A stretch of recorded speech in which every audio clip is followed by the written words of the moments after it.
Hey, everybody. What's up?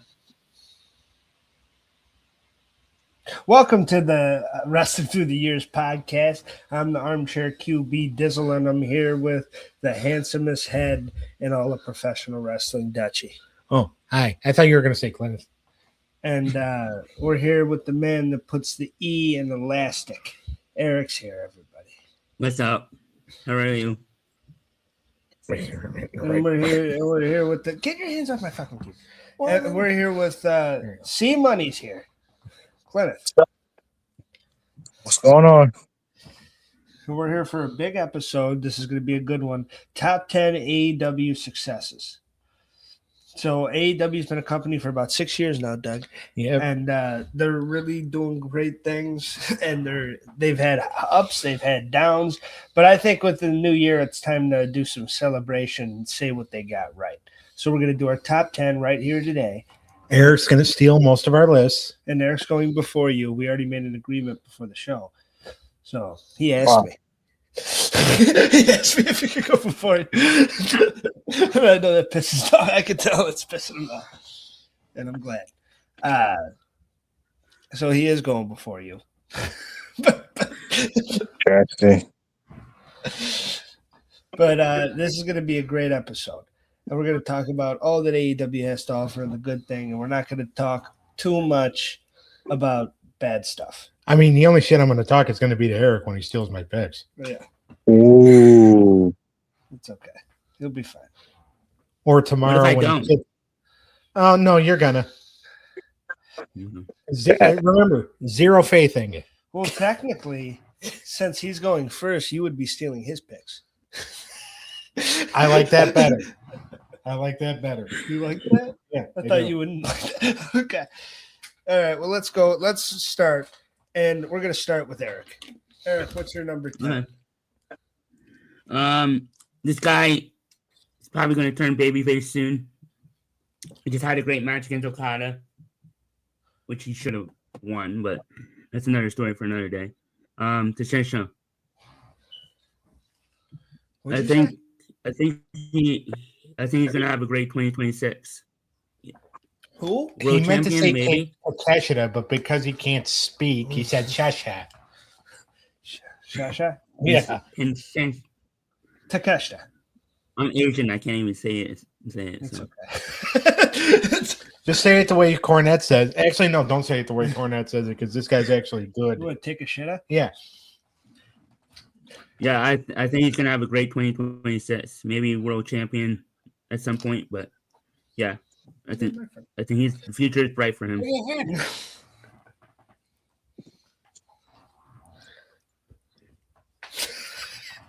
All right. Next up, Doug, what's your number 10? I don't know. And all right, Cleneth, what's your number 10? All right. So my number 10 has to be Hook. You want to get obsessed? I'm going Hook. Hook's number 10 for me. Yeah, Hook. That's a good pick. Pass Good this one, on. too. I mean, he made this guy a guy coming out of like the streets of Brooklyn commentating, and now he's starting to be like a main part of a main story with Samoa Joe, Powerhouse House, and all that other stuff. I agree that Hook has been a success. I think that's a very good pick. He didn't make my list, but I was thinking about him because he's one. And what shapes a lot of my list is shit that people doubted at first and ended up being really good. And he's one of those things. Everybody doubted him. I'm like, this man's putting on 5-star, but he wasn't being booked right in my beginning. Yeah. I'd love him to have a little more muscle on his bones, but Oh yeah. I'd love for him to get a haircut. But for what he is, I think he's gotten way better and improved tenfold. I think, to me, if you ask me, they was trying to book him like the Goldberg-ish, how he was just beating people straight up fast and easy.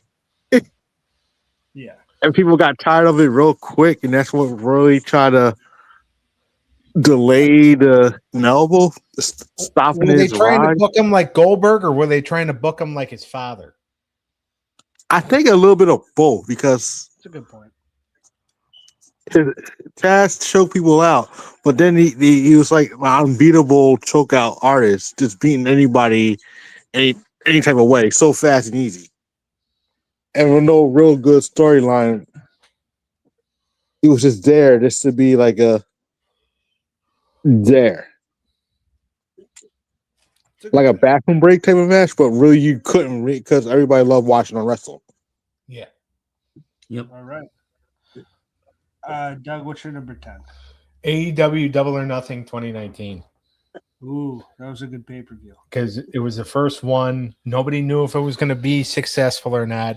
Then you had Cody versus Dustin. And I'm glad you picked that because I was just going to say it doesn't have to. And for other people, it's not going to be just guys. It's not just. I thought it was this guy. So me and Doug have other things too. Okay. Good, so I can adjust my list a little bit. Thank you. You can adjust it. It does, as long as it's something that you view as a success. It could be a title run. It could be a title win. It could be a show. It could be a guy. It could be just them doing. It could be the video game they did, even though that better not be on there because that game sucked. But I don't know. No, we can't. We was going negative. I was about to say I wasn't sure what was worse, Impact or that. I was so what? I liked Impact with Suicide. You didn't like? No, you didn't like the game. The game. Yeah, with Suicide. And so when you play Suicide of the main character, I thought it was fun when I was a kid. To me, it wasn't. It was. I couldn't deal. It was not enough matches for me, Yeah. It was fun getting to play an Ultimate X, though, finally. Video games need to do that again. But yeah, no, I agree. And that game, the AEW game, Jesus Christ. But so you keep going on Double or Nothing. I thought definitely a good pick. Well, yeah, because you had Cody versus Dustin. You had some introductions to some people. The best friends taking on Angelico and Jack Evans. That was pretty good. John Moxley debuting. So all around, it was a really good first show that they were able to do. I agree. Yeah. But it really set the stage in having Bret Hart come out and shit with the title. It was a damn good show. And I remember the excitement of us watching it when it first came out. Yeah. And being like, this thing's going to fucking rival Vince. We were so excited about it. All right. My number 10. Finally, we get to me. Chris Jericho's first world title run. I think Jericho gets a lot of bad rap, especially now, but people forget how pivotal he was to that fucking company at first. Yeah. And they needed him. They needed that star power, and he was actually a really good choice for the first world champion. And he had some pretty damn good matches. The Cody match was phenomenal, and the whole Cody giving up the right to lose the belt. I mean, we've talked about whether it's a good or a bad idea, but it made the match intriguing and fun, and you didn't know who was going to win. And then all the way to lose it to Moxley, who seemed like this renegade. Like it was a really good, well done. And that was the last stuff where everything he was doing was over. Because the last champion, people loved it, and a little bit of the blah and all that. Like he was like everything he was saying, people were taking. It wasn't until like a few years later that, and he started doing that because I'm a wizard and that shit, where people were like, all right, he's doing stupid shit now. But people were still really into Jericho, and he was. I think he lifted that company and helped them become successful in the beginning. Yeah, and it's funny because his AEW contract expired, but now people are trying to spread rumors that he's actually going back to AEW because he wasn't on Raw Monday night. Yeah. Well, and that's why, listen, he might have overstayed his welcome a bit. People kind of turned on him. It is what it is. If he wants to go back to WWE and do one last run, good for him. And I did not love the learning tree stuff, even though I thought it was an all right vehicle for Hook. I wasn't a lot of the things he was trying towards the end wasn't really working. So that is what it is, but you still can't take away that what he meant to that main event scene in the beginning. Right. In my opinion. Oh, definitely. We're right. Number 9, Eric. Number 9 is Christian. You butt fucking. She's come so far. She's come a lot. Change your list. Just talk about it later. Oh, she's on your. Yeah. She's his favorite. Well, yeah, she's had a lot of success where she's come from. She's she got injured. She's the world champion now. She beat MoneyE. She beat Tony Storm. So yeah, she's had so far so good. It's a good pick. Yeah, it's a very good pick. I mean, you're a rash on my crotch, but it's a good pick. Wow. Okay. She And has- we can get one successful. This is all Magley. She's came a long way. I thought it is a good pick. Yep. Cleneth, who's your number 9? The Inner Circle. I hate you too. You hated the Inner Circle? Yeah. You hated the Inner Circle. It was a good vehicle for Sammy Guevara, and I liked it because of Jericho. Oh, because of Jericho being in it. Yeah, well, I think the Inner Circle was the one that made like the factions popular in AEW, to tell you the truth. I mean, these guys were like the most hated people there, but yet everybody loves cheering them on. They introduced them. They were the first Blood and Guts. They on Stampede. I mean, Yeah. Yeah. They were a big deal to the beginning. Even though I think Jack Swagger is the biggest bust in the history of professional wrestling, I don't think he's ever done one good thing. This was the one thing he was a part of that was really good. Had nothing to do with him still. And he looked dumb in that bucket hat.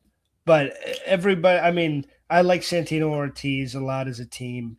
And I really, and Santana has fucking come a long way too. Yeah, look at what he's doing in TNA right now. World champion, isn't he? No, he lost the belt to Frankie Kazarian, but I think he's getting it back on Thursday at the AMC premiere. Awesome. I mean, I think he should get it back. AJ's going to be there. wait, they on AMC now? Yeah. Oh yeah, When did it TNA's start? on that. You didn't know that? Well, I didn't know when they started. I heard, but I didn't hear the January premiere date. 15th. January 15th, Cleneth. Oh, so it's this coming Thursday. Yeah. Okay, so I didn't miss it. Okay. No. And it's going to be Mike Santana versus Frankie Kazarian for the title. That'll be the Inner Circle's a good one. All right, Doug, number 9. All right. So I'm going to have a lot less to do tonight. The Acclaimed. Ooh. I felt like they were kind of a crap gimmick at first, but they really came a long way and they got themselves over with the crowd. Max Caster, the only guy besides John Cena to ever get a rap gimmick over. Yeah. The rapping to the ring was really over for a while, and he was killing it. Yeah. And plus I like both guys because I like Bowens especially because he's a toy collector. Yeah. So I think Caster's the real talent, though. he is, and I think that's why they're trying to put the team back together. Well, yeah, that little run where he was just losing everybody. He was calling himself the best wrestler ever. Yeah. And then Bowens wasn't doing any better, and they're just like, you know what? Like, you guys need to be together. They don't want to be, but it's just like it's working. It's a good story. Yeah. Yeah, I like the Acclaim. When they won the titles, everybody loved it. Oh, that was huge. Yeah, it was a big deal. All right. Me? Yeah. Number 9, I have early Cody Rhodes. I didn't pick that. I think, and a lot of the stuff late now, like after this point, is more later AEW and stuff that would come later. But I did want to show love to this early time because, like I said, Jericho's a great world champion. Cody really was the face of that company, and he is. I don't think Punk hurt them as bad as everybody, but Cody leaving really did sting, and it left a big fucking hole that they had to it took a while to fill. Where he was like a cornerstone in the face of that, and a lot of people tuned in because of him. And Doug brought up Double or Nothing. That match with Dustin is in my top 10 of all time. Yeah, I love that. I can always go back and watch that match. That match is fantastic. That's right up there with him with WrestleMania 40. To be honest with you, it's below it, but because of the grand and the spectacle. But that match is fucking amazing. And the stuff, I mean, his last match, that ladder match with fucking Sammy when he took the cutter off the ladder, that was phenomenal. Yeah. The stuff with Darby Allin, what he would go to do with the TNT belt and kind of make that a big deal. He really meant a lot to the company in the early days. And a lot of people, like myself, only really tuned in for him and then saw what the rest of what they had to offer. I do think not giving him the belt and putting that clause was a bad idea, even though it was his idea. Yeah. I do think you probably should have left that open. But he's still and yes, I mean there's negatives. They should have kept him happy and all that. But I think things go on. Things, fate's the way it is for a reason. I mean, we don't have to what if Cody stayed or nothing, because I do think that they have moved on at this point and they're doing fine without him. But he's obviously a huge star. And in his this is the beginning of like, oh, Cody Rhodes is the shit on national television. It's like, oh my God. And then look at the run he's having now. So it's all because of the setup at AEW. Yeah. And I know the Ring of Honor and New Japan stuff before that, but this is national TV. Yep. Yeah. It's a national television network. So a little different. All right, number 8, Eric. I'm gonna go with the pay-per-view All In. They brought that 3 years ago. Then they did London twice, and then they did Texas this past year. I think all 3 of them have been successful. I agree. I mean, he took another. Well, I mean, technically, he didn't. I have one of them specifically. He took one of mine. I couldn't decide which one, so I just put them all together in all one. That's all right. I mean, you're still a rash on my garage. You're a good rash. I wouldn't buy cream for it. Wow. It's a good pick, Eric.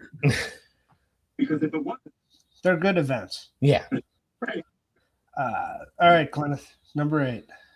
On number 8, I think introducing Blood and Guts. Ooh.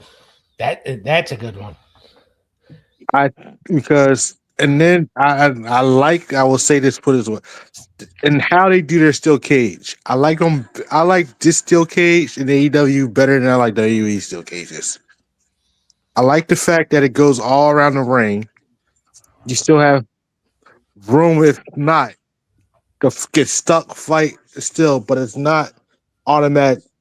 Escape the cage and win. No, you got a roof on it. It's big enough to fight. You still have a little inch or two to do whatever you want to do. But introducing Blood and Guts in there, Cody honoring Cody's father into it and adapting it into this system, it's been great. And making it a TV special makes it even a more positive. Yeah. Yep. And the fact that they put it on TV is even better. Yeah. I mean, it was a good I mean, I enjoyed Blood and Guts, the last time. I thought it was better than War Games. It was way better than War Games, both of the male and the female. Yeah. Yeah, they got a good spectacle going with Blood and Guts. I love it. All right, Doug. Orange Cassidy is Ooh. my number 8. Nice. He's super over. This guy, you would not think he would be over. And everyone doubted him at first, too. Yeah. But he got himself over. He proved he can wrestle when he wants to, which is really his gimmick. He's like, all right, I guess I'll have to, wrestle. Like even the other night when it looked like they were going to beat the shit out of Luther and, Tony and Mina, the Death Riders were going to beat the shit out of him. Roderick Strong Orange Cassidy's music plays. Roderick Strong runs right out to the ring, and you just have Orange Cassidy just kind of walking, even though Orange was going to be the big baby face. And I kind of wonder, okay, what's the storyline here? Is it going to be a love triangle with him, Tony, and Mina, which I think would be fucking hilarious. Yeah. Do I think it's a compelling storyline? No, but it's comedy, and comedy works in wrestling. Yeah, it does. So, good one. And Orange Cassidy is just one of those guys. And again, when he's had to wrestle, when he's had to bust his ass, he has. Yeah. Oh, I agree with that. It's a good one. Yeah. Thank you. My number 8. I agree with Eric. I went all in, but my in particular is turning All In into their version, to their WrestleMania. because I think it's gone very like when you think of the first All In and what it meant for independent wrestling and selling 10,000, that's amazing. Selling 10,000 tickets, that's great. It ain't 80. It ain't Wembley. What Tony Khan has done with with All In and turning that into that's their WrestleMania. That's what they work for every year. Getting your All In moment's going to be a thing soon. Like winning the world title at the end of All In is the biggest deal. So I think that's an expert move by Tony, making that the big show. And the fact that they've sold as many tickets as they have. Like, I know, like, the people, but they're going down every year. 80,000 to, like, 72 ain't that fucking bad, bro. Well, they did 80 in Wembley the first year. Then they did 50, which is still great. And even in the stadium in Texas that they just ran, which, by the way, is not Texas Stadium. Yeah. But it's still a big enough arena that still housed, like, what, close to 30? Yeah. Close to 30,000 or whatever it was. They still had a big house. Yeah, so there's and it was still exactly. a successful event. So, and by the way, sold more tickets to like all those than like Starrcade used to and shit. Yeah. Like it's way bigger events than those. So when you think of the big event, like besides WrestleMania, what's a bigger event than doing Wembley All In, you know? The first one. Right, And exactly. they're going back to All In this year, so Yeah. So I love it. yeah, I do too. All right. Number 7. Number Eric. 7. I'm gonna say AEW's first year on TNT. I think, especially because it happened during the COVID, Pandusky. right? Yeah. So Yeah, and I think you they had did- people that were willing to work those shows every week. Yeah. exactly. Yeah, I think they did a good enough numbers where it was a tough time for everybody. So And like some of that stuff, like WWE pandemic, you really don't want to go back and watch. Some of the AEW stuff you do. Like you want to see Brody Lee's last stuff. You want to see like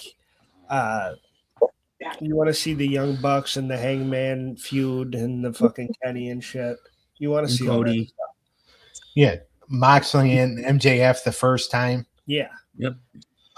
Orange Cassidy get over with Chris Jericho. Oh, and the fucking The Mimosa Mayhem. yeah. It's one of the best gimmick matches. All right. Go ahead, Cleneth. Number 7. Number 7. I will say the success of Jay Carhill. That's a Okay. good one. That's a good pick because she really got her start there. Yeah. Unfortunately, like there was a lot of stalling, and she held on to that TBS title a long time, and it wasn't meant to be that way. Yeah. They had one person in mind to break her streak, Huh. Statlander. Yeah. Right, and it was going to be a big moment for Statlander, but when Statlander tore her ACL, like they couldn't. Tony didn't have a backup plan. Yeah. And he wanted that moment saved for Chris Statlander because he felt like she earned it. Yeah. And Jade gave her a hell of a match. Yep. And by the way, Tony wanted to keep Jade. Like he went to Jade, he's just like, just tell me what the offer is and I'll match it. And she told him, he matched it, and she said, I'm going to WWE anyway. So he was going to match the money. He didn't want to lose her. Yeah, Jade was awesome, but that's what happens when WWE has so much built-in love. Yeah. When people grow up wanting to be WWE superstars, that's what fucks you. And you can treat a talent like look at Mariah May, dude. I don't know a talent that was treated better at a company as like a new talent. Like made her the world champion, fucking. She still wanted to go live her dream. She didn't give a shit if she was in NXT.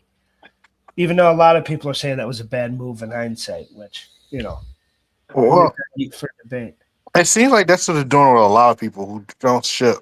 They send them straight to NXT.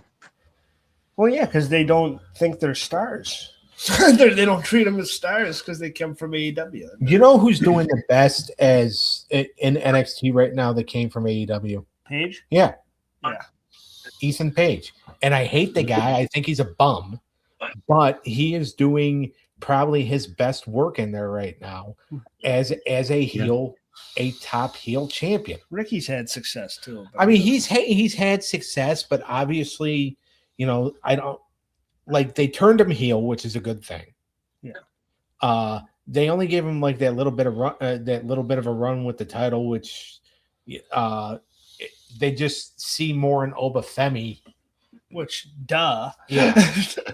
Well, now speaking of Obafemi, I hope they don't ruin him like he did everybody else. What do you call ups? Yeah, me too. Vacating that title. I was just like, Yeah, he just left the title in the middle of the ring. So now you start to think it's like, all right, who's going to get the title now? Ethan Obviously, I Page. think it's going to be Starks because Javon Evans is getting called up too. Yeah. I think Ethan Page is going to take over. He's been I the can see champion. that. I mean, he's a North American champion right now. Yeah. I don't need to stop people before dropping that title just to pick that one back up. I hope he could still hang out with Chelsea Green, even though Matt Cardonia's on board now. Yep. And he's going by I his like you going rider. to Chelsea. Yeah. Which is funny that like she had no idea who he even was. Yeah. We're good together, though. All right. Whose turn is it? He Say just, Doug. No, Cleneth just went, so I think it's me. Go ahead. 7. Willow Nightingale. She's doing That's really a great good one. stuff. She is another one of those that like it didn't look like she was supposed to really be that successful, but they had her win the Owen the second time around.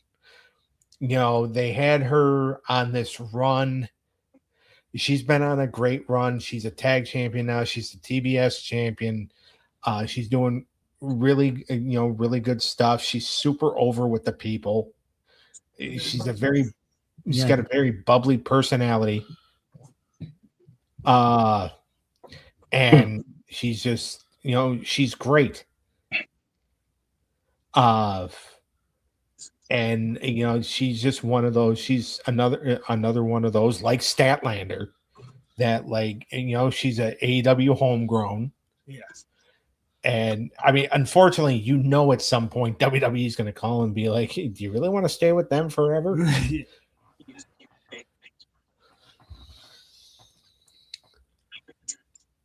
A good pick. Thank you.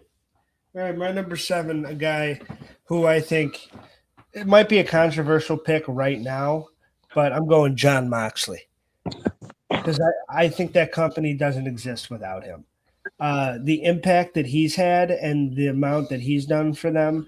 Yes, I know a lot of people didn't like the Death Riders, myself included, but let's be honest, like right now, it's good shit. He has come out of that like awesome. And he's getting better and better. And like he went from me being like he needs to take a break to I want more Moxley.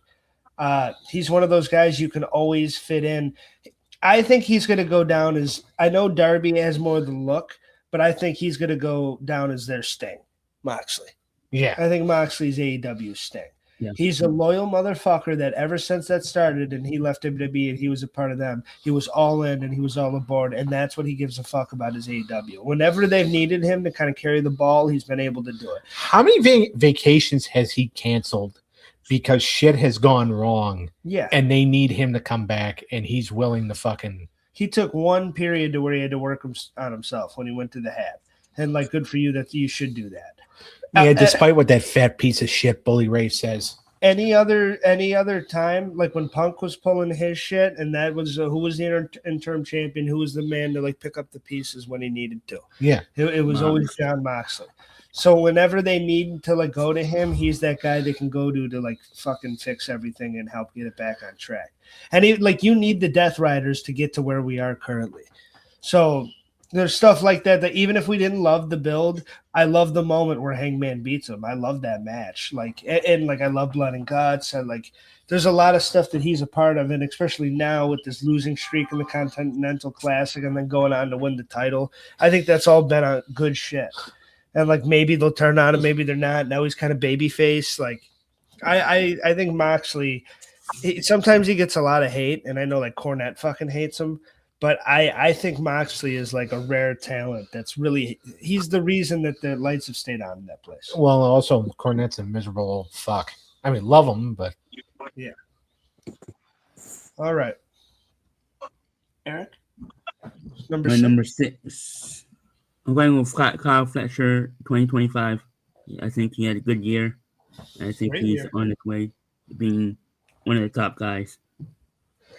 He goes from being in a tag team with Mark Davis, who he's fat. Yeah. And Mark Davis is bad. By the way, now Mark Davis is stuck in a tag team with a guy who looks exactly like him. And then Kyle Fletcher, he becomes this huge single star. He's fucking Sky Blue. Oh, so God, good for him. Yeah. I didn't know that. Top notch. That son of a bitch. I hate him even more. He's a great heel. Yeah. I mean, well, I'm not sure if they I think they still are. I haven't seen anything that they've broken up, but she broke up with Dante Martin to start dating him. We can't blame her on that one. No, I wouldn't. No offense to Dante. Kyle's moreover. Well, I'm sure that's not Sky Blue's itinerary, but yeah, he's great. He's great. And I've really enjoyed him as well. And I think he's obviously a breakout star. Despite the fact he's a member of the Hemorrhoid family. And I know he's getting a lot of heat. Him and my last pick, him and Moxley for that bump. Yeah. I know that caused a lot of controversy. You guys think he's turning babyface soon? I don't want him to. He's a great heel. He's an annoying, fucking in shape, good looking heel. Let him be a heel. Yeah, I mean, and he's a perfect fit for the Don Callis family. If anybody in that family should be turning babyface, it should be Takeshita. That cage match with him and Ospreay was fucking awesome. Oh, yeah. And I don't care what people say. I love the match between him and Mark Briscoe. I know some people say that it was just a little too much, but it needed to be that. Oh, yeah, that match was great. Yeah. I loved it. I did not think he was going to lose. All right. Cleneth? Number 6. Number 6. Oh, man. I'm going to say Hangman versus Adam Page. No, Hangman versus Swerve Strickland. I think their rivalry right there. Yeah. Says it all. That was great storytelling between the two. He said Hangman and Swerve? Yeah. Yeah. Yeah. Oh my God. And like the Texas Death Match, the steel cage. Yeah. The whole thing, Swerve invaded Hangman's house and then Hangman burned Swerve's house down. Yeah. And now they're a fucking tag team. Yep. One enemy. So talking about like that's now what would you think is worse? That or the Austin Triple H team up? After you find out someone run you over to start, and now you're team champions running the whole business together. Well, I know which one I like better. And I know you're a fucking. I don't want to upset you because I know you're one of the only 2-man Power Trip fans out there. Well, see that controversy because I'm not sure which one I like better though. They're like I like Swerve and Hangman better. I do. I am borderline Swerve Hangman over Austin Triple H, but I do like. This has helped made both of them. Like Hangman is like one of the faces, and it's stamped. And that rivalry kind of helped stamp it. And that stamped Swerve as a certified main eventer. He's the guy. I love Swerve. Oh, yeah. He's one of the reasons I watched. He's come a long way. So, I mean, he's fantastic. So, when you walk out of a feud with both guys' stock being way higher than it was before, that's how you know it's a successful feud. Yeah. And that's how that one ended. So,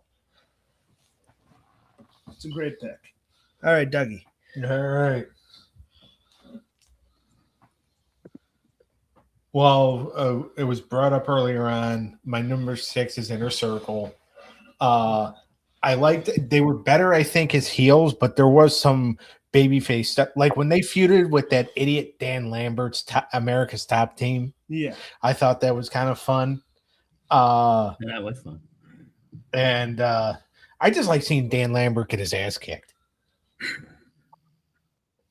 But like it was, so that was good, and like just it, really helped Sammy Guevara and really helped get over Santana and Ortiz. When they could speak to one another. Before that small period where it became all stable wrestling, Yeah, the Inner Circle, when the Inner Circle first started and it felt special, and it's like, oh, this is like the main event group, like that was great shit. yeah. It got muddled with everybody being in a group eventually. And then like the Jericho Appreciation Society is probably one of the worst. Oh But my God, they should not. And even though I love Daddy Magic. I love Daddy Magic. Cool Hand Ange Parker seems like a really nice guy. But Hager and Daniel Garcia can go fuck themselves. Yeah. But yes, the Inner Circle was a great group. Yeah. All right. My number 6. I have, as a whole, the TNT Championship. Because I think this is one of the belts, and this was another one. When it first started, I was like, I had a list of fucking complaints. I was like, the belt looks weird. It looks stupid. It looked like it wasn't even finished. Yeah, at first. The TNT, why name it after your network? What if you ever leave Turner and TNT? What the fuck are you doing? Like, there was a bunch of shit like that. It's like, what are we doing here? For our first secondary belt after the world title, I was like, what? This is what we're going with? But how they built that title, no matter. And by the way, they probably have 32 championships now. Now, in a day and age where you have the Continental title, you have the fucking all championship title. Wrestling. Yeah, you have the international title, you have the national championship. You have so many belts. To me, the TNT is still the definitive number 2. That's the number 2 guy in the company. The number 1 has the men's world title, and I like that Hangman was calling it the men's world title for a while. I don't know if MJF will, but that's the world championship, and then you have the female world championship and stuff. But the number 2 belt for the guys is the TNT belt, and I think it works perfectly now. Yep. I think, like I said, Cody built that belt. Yeah. And since he couldn't challenge for the title, he made that belt mean something. Darby fucking made that belt mean something. Sammy's made that belt mean something. A lot of the guys, you could tell who? Brody Lee. The run was fantastic. Like, that belt has had so many notable holders now, and it's had so many this guy, and it's getting to the point to where Kyle Fletcher was clearly that's giving Rock the Intercontinental title before he goes on to the World Championship. You know what I mean? It's becoming that to where it's Kyle Fletcher's the future. He's going to be in the world title scene. He even had the belt in a world title main event match. Yeah. Yep. He was he was still the champion for that, but it's becoming that type of belt to where you win that, you're going to be the future of AEW. And I think that's a big deal for them. And the fact that they went from this rinky-dinky dumb name belt to something kind of really prestigious, it means it's the second biggest belt in the company. I think that's pretty cool. And whoever beats Mark Briscoe for it, yeah, he's going to elevate them. Yeah, and he's super over with the title, and him winning it, like Doug said, was a huge fucking moment. So, that belt has really gone on to mean a lot more than people would think. And even though it's probably the ugliest out of the Continental and the International and all those, it means the most. Yeah. Yeah. So, all right, Eric, number 5. No. Samoa Joe. He's come a long way since you hemorrhoid. Sorry. Go lick Dave's crack. As I said, Samoa Joe, he's come a long way. He got released by WWE twice. Comes to AEW. Everybody thought he was probably going to be just another person from WWE, but he's come a long way. 2-time champion, and he's in the main event scene again. So. Hell yeah. I mean, still fuck you, but hell yeah. Wow. Sorry, Doug. Salty Dutchie. All right, Cleneth, number 5. Mine's just going to be Brody Lee. Rest in peace. Rest in peace. He had a great run. That was the fact that fucking Dark Circle or whatever the fuck, or the Dark Order has gone on for as long as it's gone. That was the only time it was good in the whole 5 years it's existed. It was good for like one little period when Brody was in charge. And it didn't even start off good either. Like No. I hated that. It sucked at first, and then he came in. It's like, oh, this is kind of good. And then he passed, and then it just kind of went to hell. But go ahead. Yeah. So I was saying because to me, Brody Lee in WWE was nothing but like a mid-card tag team wrestler. Once he went to AEW, you really saw his skill set as a single competitor. And even what he did with it when he won the TNT Championship, made it all. I mean, his matches was on par. Stuff he did with Cody Rhodes was awesome. Yeah. I mean, he really propelled his single career in AEW. Did he ever challenge for the world title? Did he challenge? Yeah, he challenged Moxley at that Double or Nothing in 2020. Remember, he stole the title for a little bit. And like that's when like he was really trying to develop like the underneath talent, like a John Silver, Preston Vance, Anna Jay. He was like a main event character. Yeah. I still love Anna Jay. And he was really trying to build the like these undercard people. And like because he didn't want to use guys that were like already established. He wanted to use like homegrown talent. Yeah. Which is commendable. And I love me some John Silver. Yeah. I love a little bald man. I was just going to say, John Silver is me in a dryer. All right. Doc? You're number 5. AEW All In 2024. Ooh. And again, I don't like Bryan Danielson, but that match was awesome. Will Ospreay and MJF, one of the best matches in the modern era. Yes. Only bad part about that show, besides Britt Baker, not wanting to make Mercedes look good. That match still felt special, though. It did, and it would have felt even more. I mean, hell, if Britt Baker would have taken it more seriously, she wouldn't be off TV right now. Probably, yeah. Yep. And I mean, that was like a bad part of the show. And so, Christian Cage being, getting a world title shot, which fuck you. But I even enjoyed Jericho and Hook on that one. I thought I enjoyed what Taz did to Brian Keith. That was awesome to see Taz give a Taz mission in the modern era. Yeah. So it was an all-around good show. Obviously, Ospreay and MJF stole the show. Yeah. So, which obviously that's what Ospreay's going to do. Yeah. Well, and what he was doing and making that the American Championship was fucking amazing. MJF. Yeah. That was fantastic. Great heel shit.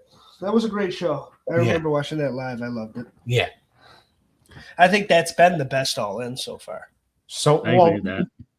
I mean, 2025, and I think we actually have to go and like watch the whole thing. Yeah. To really see. It is on Max now. Yeah. Like 2023 is kind of, it's stained by the CM Punk Jack Perry thing. Yeah. Which if, Tony Khan wasn't hiding under a table, then, and he would have fixed the whole fucking thing, it would have been fine. But, because Tony Khan has no testicles. Punk also doesn't have to be a whiny bitch in that scenario. Well, and here's the thing. Why would Tony Schiavone go to Punk and be like, you got to talk to Jack Perry about this glass spot? Like, don't go to, don't fucking make Punk. Sting was technically the oldest guy in the locker room. Go to him. Well, my thing is that Punk's supposed to be a professional, and I love Punk, but the professional thing to do in that moment is be like, all right, the kid did a jab, fuck him. I'm going to go blow the roof down with Samoa Joe and not cause any drama, and then just talk to him after the fact. There's no reason, how much this means to the company. There's 80,000. It's a huge fucking deal. Just play your role. Say, all right, this guy's being a dick. Fuck him. Yes, Jack Perry was being a little douchebag, but he didn't have to go up to him and fuck with him in that moment. I know the public has turned on that and they're like all on Punk's side. I still think he was being a diva back then. And he sabotaged that run just as much as Tony did. and anybody in the Bucks and anybody else. Well, if he would have just shut up. Yeah. I understand why that didn't work, especially because CM Punk is at the age to where he can't be in a company where everybody does everything all the time. That's why he was getting hurt. Yeah. Even though he got hurt jumping into the fucking crowd. Like he was now the ring rust is off a bit and he's been able to do some good shit, unless you talk to Kevin Nash. But I think he's doing good stuff now, but he didn't have to fuck that up. He didn't have to. He could have been like, oh, let's not do this. It's probably going to cause a big ruckus, and it's probably going to fucking overshadow the show. And he didn't care to overshadow the show and quit like that. So it is a little like you could have been more professional, but I still love him. I'm just saying. I don't blame Tony. I blame Tony for being kind of a puss. But we always know, like, he's a nice guy. Like, he's not like a hard-nosed ass. And he really, honestly, shouldn't have to be. Everybody should just act like adults. But he shouldn't be the babysitter. Yeah. All right, Swerve Strickland. That's my number 5. Oh, yeah. Cleneth talked about him and his feud with Hangman. I love Swerve. I think he is the epitome of a guy that WWE and NXT and those guys just didn't get. And then he came here and really found his fucking own. Him and Tony are the two that undeniably it is better for them that they came to AEW. Him and Storm. Yeah. The fact that like him and Tony Storm are the two fucking people that, and there's more on the list, but those are the two that you cannot even debate and be like, no, I like them better over there. No, you can't. There's no way you can like them better over there. This is their run. This is where they're in the prime. And Swerve is in his prime, and he has become like such a fucking big deal. And his style, and he's cool and slick and badass. Like I fuck with Swerve heavy, and I've always been a huge well, not always, honestly. When he first came in, I was like, but he grew on me. And and that's what a good wrestler does. And every week, every performance, seeing him win the world title, seeing him knowing he had to play even though he was kind of doing babyface, he played the heel in that All In that you brought up very well for Daniel Bryan, where he's like, this is Bryan's moment and I'm going to make him look good. And he did that fantastically. And like for a new world champion and a guy relatively like new to being a main event guy, the fact that he was able to carry a main event to in front of fucking 50,000 people like that is a big deal. Yeah. Like that's a career milestone for him that he got to achieve that a lot of people don't. Like he basically got to main event of WrestleMania, like their version of it. So, and he was a part of this last one too, with helping Hangman. So I love Swerve, and I think the sky's the limit with him. He's going to be world champion 4 more times. I just worry about when they finally decide to split him and Prince Nana. Yeah. But he's got a heel run in him where he beats the shit out of Nana and just becomes a vicious son of a bitch. Yeah. And that's fine. I mean, I do think that you can get like a few-year run out of the two of them being babyface together. Yeah, but I mean, how much more do we need fucking... I love Nana, but I don't think it's like revolutionary shit. It's part of the package and it feels fun. But if they were to try something else... Well, if you really look at it, like at this past year's All In, it was really, I mean, it wasn't just, when Swerve came out and used the chain. Yeah. It was also when Prince Nana handcuffed Marina Shafir. Well, yeah, people would look at that.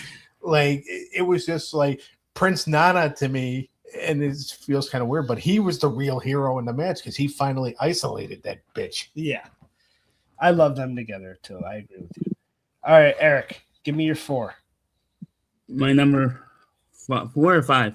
4. No, 4, yeah. TBS title. You said the TNT. I say TBS. Because Jade put that title on the map, and MoneyE made it better. Let's be honest. MoneyE fucking made that championship mean something. Yeah. And at All In, her and Britt Baker felt like a bigger match at the time. Even like I agree with you that fucking Britt didn't really try, but that match felt like a bigger deal than the world title match. Yeah.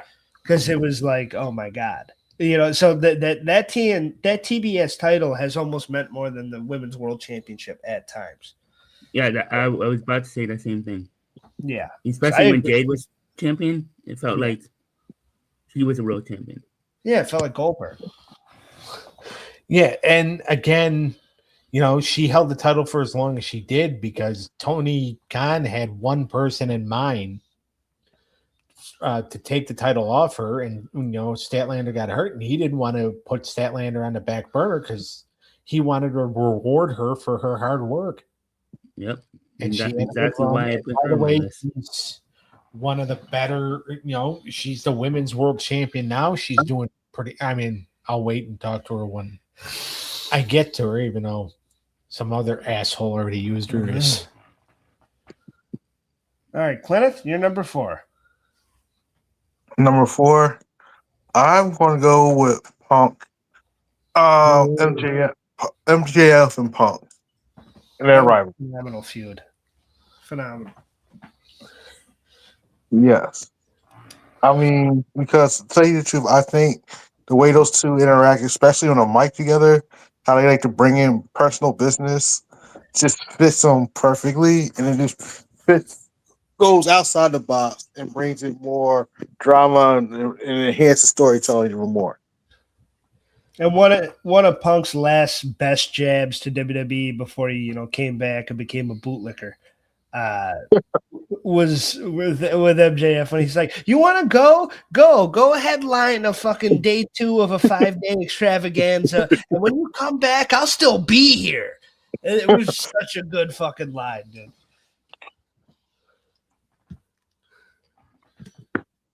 Yes, that was, I think, it had to be the best line I ever heard. I definitely agree with what this guy is saying. Yeah, I agree with him as well. With Mercedes, it's all into her redemption arc, which she finally wins the big one, the world title. Yeah, she's going to end up winning that world championship. I completely agree. I mean, obviously she's going to lose the rest of the titles first. Yeah, and she just won the big one lost the big one with the TBS, and they've been embarrassing her for a little while now. So she's got to get that comeback. Well, and Jesus Christ, how many times does her face have to go into a cake? It's funny though, and she plays it well. Yeah. It's so good. I love the Mercedes. I've loved Mercedes' character like from almost the beginning. As soon as like you can tell, like 4 weeks in, when Tony's like, "Oh, they don't like her. Let's make her a heel." That's when it got. It was like, all right, it was fucking awesome ever since then. Like people have tried to shit on her, and I don't have any of it. I think she's fantastic. Yep. But all right, my number 4, and this one is a big deal to me because in today's era, you skipped over me, right? Is it? Did I? Yeah. All right, what's Yeah. your I got your back, Doug. Oh, thank you, buddy. You didn't say anything till he said something. You were going to let me skip right over it. It's a thought that counts.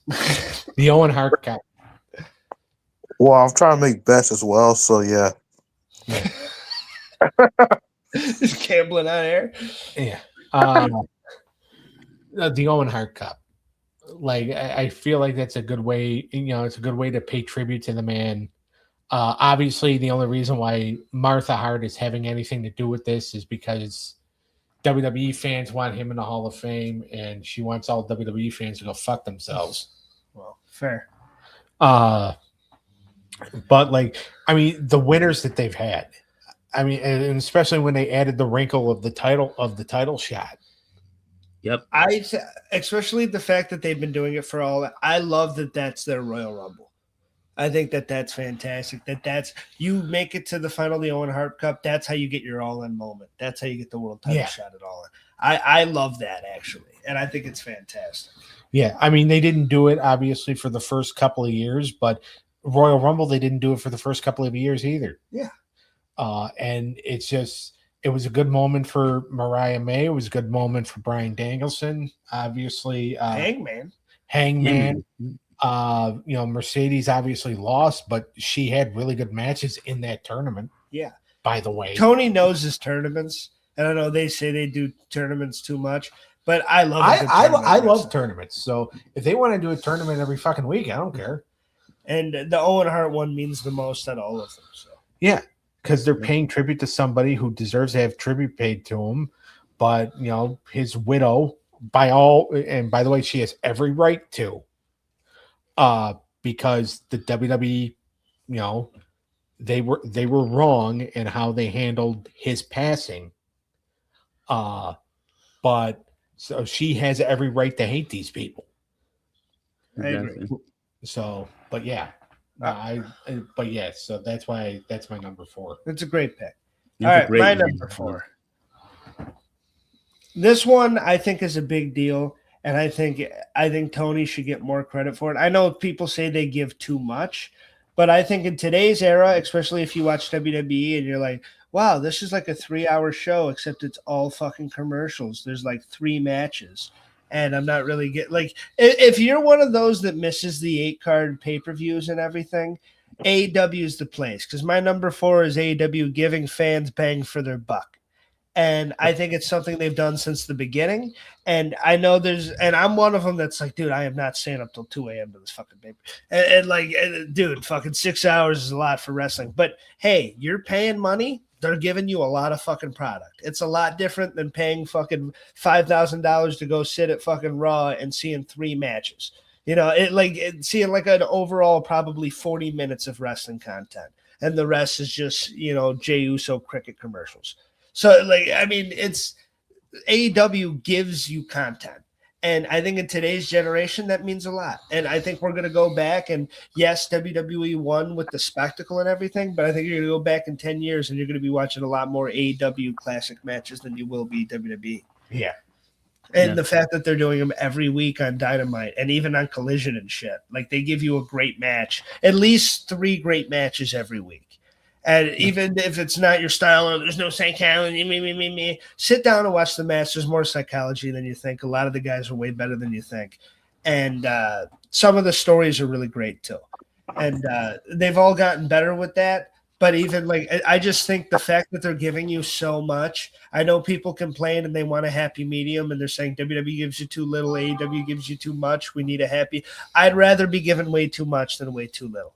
I'd rather, be like, all right, well, I'll pause this and watch the rest of it tomorrow than fucking, exactly. why did I sit through all this and I didn't get what I wanted? I'll take too much. So I think in today's era where WWE is kind of seeming like they're about the money and they're not going to give you that much content, AEW is giving you the content. So I like that one. That's my 4. All right, Eric, what's your 3? It's been said, but Swerve and Adam Page feud. Probably top 2 feuds in the AEW history, if you want to argue. Storm and Mariah May. And there's others. If we ever do a top 10 feud. Tony Storm and Mariah May is a special feud. It's really good. Yeah. And Hangman and Swerve is a generational one too. That's your 3? Yes, sir. All right, Cleneth, what's your 3? My 3 is that, but I will say the success of MJF. I think MJF started was more like a mid card. You don't know what he wanted to do, until one of the top stars, heels in the company today. When he first started, it was more like he was just a mid carder trying to find his way. And you look at him now. Yeah. Yeah. I think MJF proved himself. He has. He's one of those guys. He's an old school heel. He is. And when they tried to have him be babyface, it wasn't working, but his character kind of did need a fresh coat of paint. Yeah. I love him. I'm going to talk about him more later. All right, Doug, what's your number 3? Samoa Joe. Fantastic. One of the best modern transitional champions, and not saying that in a bad way. Yeah, and he's got himself a good group right now because he's got himself a group of badasses. Yeah, and a good transitional champion, makes sure that the next guy is good. And he did that with both Swerve and MJF. Yeah. So, hell of a pick. All right, my 3, I'm going to go with who I think is the baby face of the company, and they've always wanted him to be the face of the company, Hangman Adam Page. Yeah. I remember ever since the beginning. Yes, the first title run was a little botched and it was kind of hard, but I love Hangman. And he's one that they clearly wanted him to be the guy, and I've believed him as the guy at many times. And him getting that big one at All In felt right. I know a lot of people wanted Darby, but there's something about Hangman winning the title that just felt that's a moment. Yeah. That was a big moment, and it felt really good for him. So I always like, and yes, he didn't hold the title that long. When you're a babyface like that, you don't need to. Now we can chase MJF and put on more great matches. So Yeah, and I really do like this whole thing with him and Swerve right now. yeah, he's somebody that you can always have in the main event scene, but he can always do other shit too. Yeah. So I think he really purely what they wanted Cody to be at first and what he really was, Hangman grew into that role. He didn't fit it at first, but he grew into it exceptionally. Yep. That's why he's my favorite wrestler in AEW. He's one of mine. All right, Eric, you're number 2. My number 2, Miss Toni Storm. She's great. done everything for the women's division in AEW. From her feud to Mariah May to what she's doing now. She's come a long way after she got released from the WWE. And, I love Hangman. yeah. But I think Ospreay is the white meat baby face. I agree with you, and it was a hard one. I was between those two for this spot, and it was hard not putting Will Ospreay on my list because I think he's the future of that company. And well, not the future like how Kyle Fletcher is, but I think like he's the next world champion after MJF, in my opinion. I think you build MJF for a long time, have a nice reign, and then you finally take the belt off him with Ospreay. All in. That's when he returns. In London, come on. Yeah. No, I agree. And as far as Toni Storm go, because that's who he picked, right, Tony? Yes. Oh, she coming off of a failed WWE run because unfortunately you have to work with Charlotte Flair, and then just coming in and just being put really in the main event scene. She's the best women's wrestler right now. Yeah, she's better than Rhea Ripley. It's those two for who's the best. And coming after both of their world title reigns, like what each of them did, Tony's done the better stuff. Yeah. I like Tony's tag stuff, even though like Io's better than Mina, like way better. I love watching fucking Tony and Mina way more than I do Io and Rhea. There's something about the timeless love bombs. And now if they really do a fucking love triangle with Orange Cassidy and shit, like that would be fantastic. And like it'll be fun to watch. But like, did you see like Luther the other night when because Jared's like, oh, he's got his hands full, and you just see Luther just like, yeah. And it's just like, Luther, we don't even know if you like women, right? So we don't even. But like, he's another one. He is a perfect part of that package. And like when when Mariah turned on them and she hit him with the champagne bottle and it got a huge from the audience. Yeah. And then I would have definitely agreed. Toni Storm is the number 1 female wrestler. Yeah, that's exactly. Absolutely. That's how I feel. I think and Rhea's right there. And yes, Rhea's a star. And yes, she probably moves a lot more commerce than Tony. She makes a lot more money for the company. But Tony has, for the last 3 years, has done the most exceptional work that I've ever seen at a female. It's hard to put a male into it. Like maybe of both, because she has done such great fucking work. And her matches always feel special. And her and Mercedes stole the show for me and all that. Yeah. So I think she's fantastic. She's hard to beat. And her losing the title to Chris, it was done well. Yeah. I think everything she's a part of is usually money. And she's one of those wrestlers that doesn't need the title because she's still over even without the title. She does not need it. Even though she's been champion a few times now, she doesn't need it. Yeah, but like she's got a really good like package right now, with her and Mina and Luther. And if you put Orange Cassidy in this, which I think I don't know if it's gonna move the needle, but it's definitely gonna be like fun to watch. It'll be fun TV. Yeah. which at the end of the day, you need that too. Yeah. All right, Cleneth, number 2. I will say the pandemic 2020, pandemic wrestling. I think AEW stuffed out the box and really upped their game when the world went in lockdown and they took over Jacksonville. That's a Yeah, good well, they took Well, over Darby's house or whatever you want to call it. Jacksonville, but at first, for like the first few weeks, they had to do a lot of their shows from Cody and QT's gym in Atlanta Yeah. one. Oh yeah. because Florida, you know, a lot of places were in lockdown, but then AEW figured it was okay to run Florida when Vince McMahon bought off the governor so he could have his stuff there.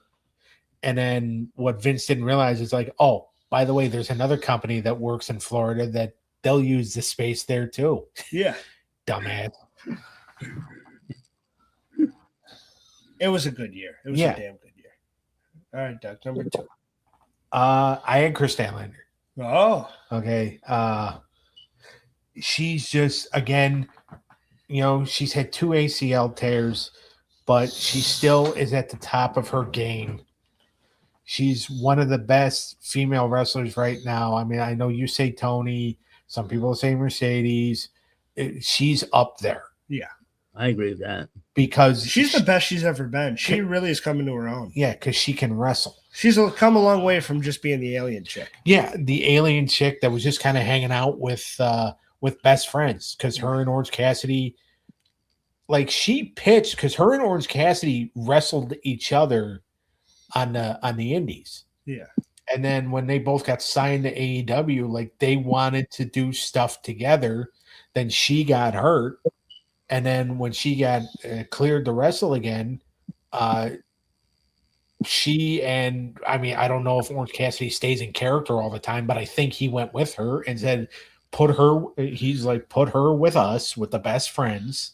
Yeah. And, we can make it work. She's fantastic. And whatever you guys remember the one that she wrestled, I think it was at an All Out. It was at an All Out. It was her versus Britt Baker, and Orange Cassidy accompanied her to the ring. Yes. It was a title match, and she's about to get counted out, and Orange Cassidy rips the sunglasses on her. Come on, Stat, come on. And like, move it, get back in the ring. And Tony Schiavone goes, what the hell? Like, wait a minute. Like, because that's the most animated he's ever been. Yeah. So, but yeah, she's my number 2. All right. My number 2, and to kind of add off to build off you and Eric, I'm going with the entire women's division because that was the weakest thing they fucking had at first. In the early days when they just had Rio and Nyla Rose and Sheeta, they had like the bare bones and Britt, but they had like the bare bones. They had nothing. I think Willow is getting a big push. It will be interesting to see how Statlander fits in this. I agree. That will be fun. But I think all the women have stepped up, and everybody that they've added has been absolute. Like from getting Tony, like even Saraya's little run. It wasn't really nothing special, but it was something, and it kind of like kickstarted the rest of it. Right, just a little static. It's fine, but I like all the women, Tony and Statlander. And like these new girls that are coming that are killing it. Like Sky Blue is doing fantastic. Harley Cameron has become one of my favorite parts of their TV. Just everybody. Like Anna Jay has gotten so better. Her and Mello are a fun little tag team. Yeah. Like there's just so much good stuff on that program now with involving the women to where it really can be half and half, and it's awesome. Yep. Yeah. I think their women's division has came the longest way out of anything that they have because it started out as really bare bones and not really anything. Like that tag division you thought was going to be the division. You thought in 2026 we'd be talking about how great the tag division was. No, we're talking about how great the women's division is. Absolutely. Yeah. And that's something that has came a long way through acquisitions and just storylines and getting people better. Like we've come a long way from the days of Big Swole. No offense. But now we have some really talented chicks that are killing it. Yep. So, the entire women's division. All right, Eric, drum roll. What's your number one? John Moxley's feud versus Kenny Omega. I think his first feud, the way he came in, and the way they started fighting at the end, it just started. It was the first big feud in AEW. So, and they're all lights out match. It was A lot a of fun people didn't feud. like it, but Yeah. I thought it was good. Despite the fact that Chris Cruz tried to get the company shut down after that lights out match that they had. Yeah, well, he's a Yep. prick. He's a fucking stooge. I like Kenny coming out with the broom with the barbed wire on it because he's the cleaner. Yeah. And like that's what lit the fuse on that first show is him coming out and DDT and him on that poker chip.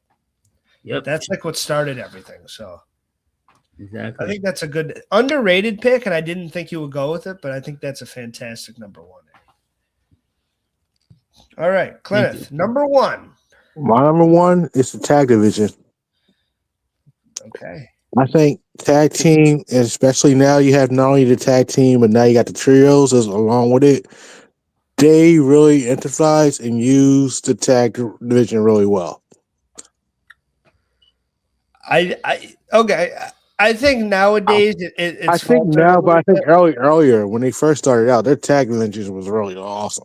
I think that 2019-2020 tag division that they had is one of the best in history, to be honest with you. Yeah. When it was like Young Bucks, because Young Bucks first time on national TV, so they're fucking going hard. Like that first match on that Dynamite with them and Private Party was fantastic.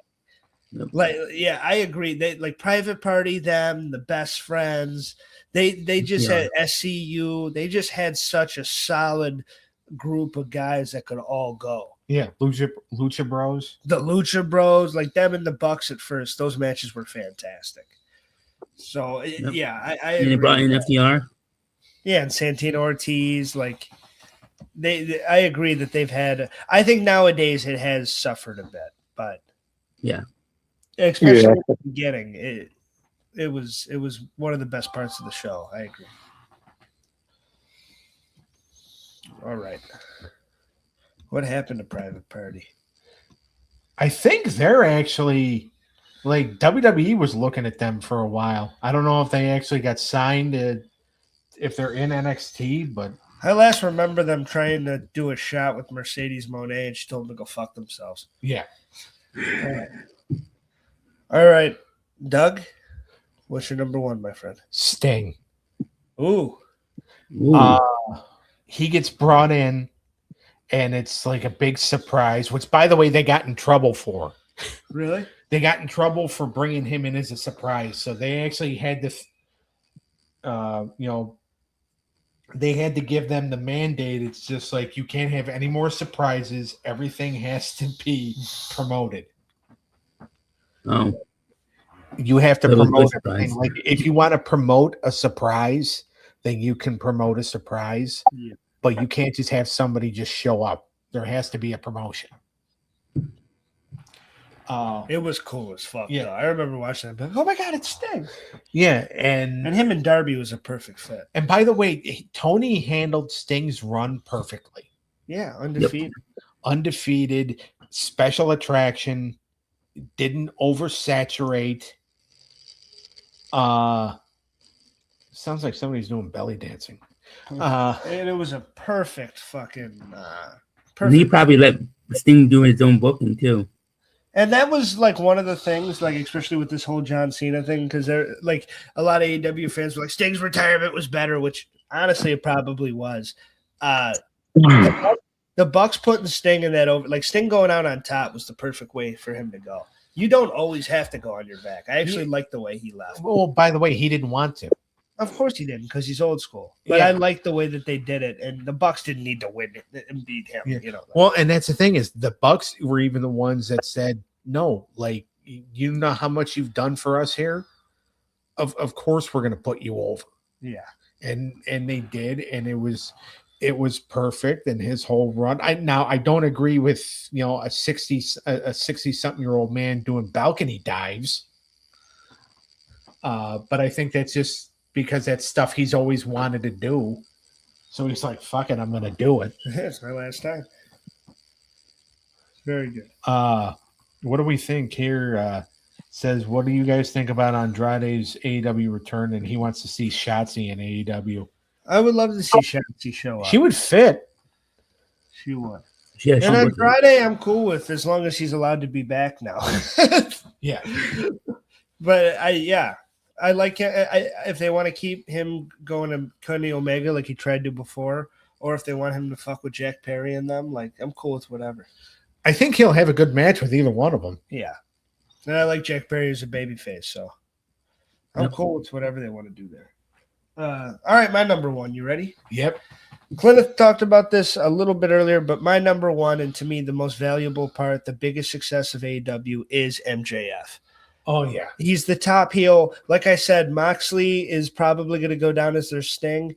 If this is like our fucking era's WCW, and that's, and going against WWE, or this is our NWA, he is our Ric Flair. Yeah. He is the number one guy that it's like babyface or heel. Yes, he's the top heel and he's the best douchebag and he's great at playing that heel role. He is the guy that always belongs in the main event scene. That feels like he should always be there, and it should always be somebody versus MJF. And I know they're going to have like a year-long, especially after having all these short title reigns, he's going to get a nice long run with the strap, and he deserves it. 6 months. Everything he's been a part of has been good. And you can't say that for anybody in anybody's run, really. And he's one of those guys that he makes chicken salad out of chicken shit. And he always delivers a great promo, delivers a great performance. Like the Hurt Syndicate shit didn't really go anywhere, but when he was doing it, it was fun as fuck. It was fun. And I'm glad that it just left with him kind of just like, all right, fuck you guys. Because I didn't need to see him take over that group and shit like that. It was just a fun little thing for him to do. He's the top of the industry and he's only 20 years old. Yeah, he really is. He is the number one guy. And to me, like the match to make, like if you were going to do WC or WWE versus AEW, it's got to be Cody and MJF. Yeah. Run it back. They'll run it back. And now that they're both 5 years later, they're both the shit. Like to me, MJF is just the best. He is, and there's no beating him. And he's clearly like Hangman. Like I said, he came into his own in being the face of the company. MJF was always ready to be the heel face of the company. And he's always been the heel face of the company, even early on till now. And he's only gotten better and better and better. And the fact that AEW tatted and he's AEW for life, you got to love that because you need him. You cannot let that guy go. That's a bad move. Yeah. MJF is the Cody, and I think Hangman's like Seth Rollins.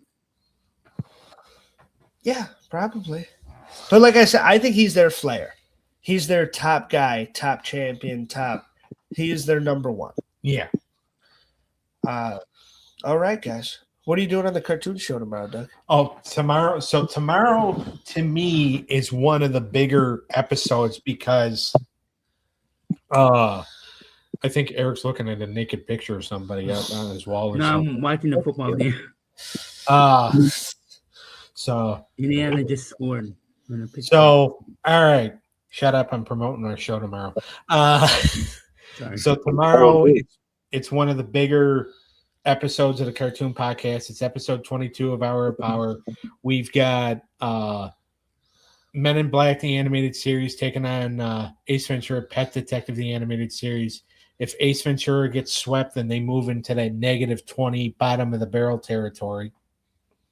We got Samurai Champloo taking on Mob Psycho 100. If Samurai Champloo gets the sweep, they move into that upper echelon territory where they're going to have 60 points and they're going to be the first anime to do so. And Dave's going to cream his shorts if that happens.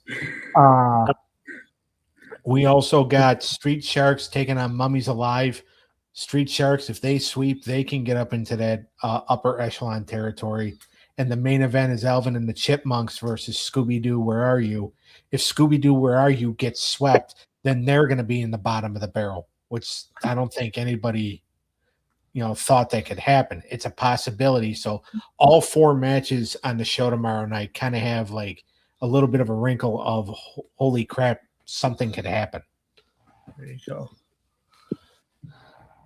And Scooby-Doo's counterpart is in the bottom. No, the pup named Scooby Doo isn't. Oh, I thought they were. That's Flintstone Kid. And next week on the wrestling show, we're going to be doing our year-end awards. So we'll get those in our categories. We're going to talk about that more tomorrow and come up with stuff. We're going to get Eric involved. We're going to get Cleneth involved. And we're going to have the people vote in the Wrestling to the Years group. And we'll be doing that next week. Cool. Sweet. We'll see everybody next time. Doug, say your line. Take care of the shorts, please, there, Eric. Yes, sir. And we'll see everybody next time. Love you guys. Love you guys. Cleneth? Clinic just Later. What do you mean later? Peace. All right. Go Bills, go Eagles. Yep.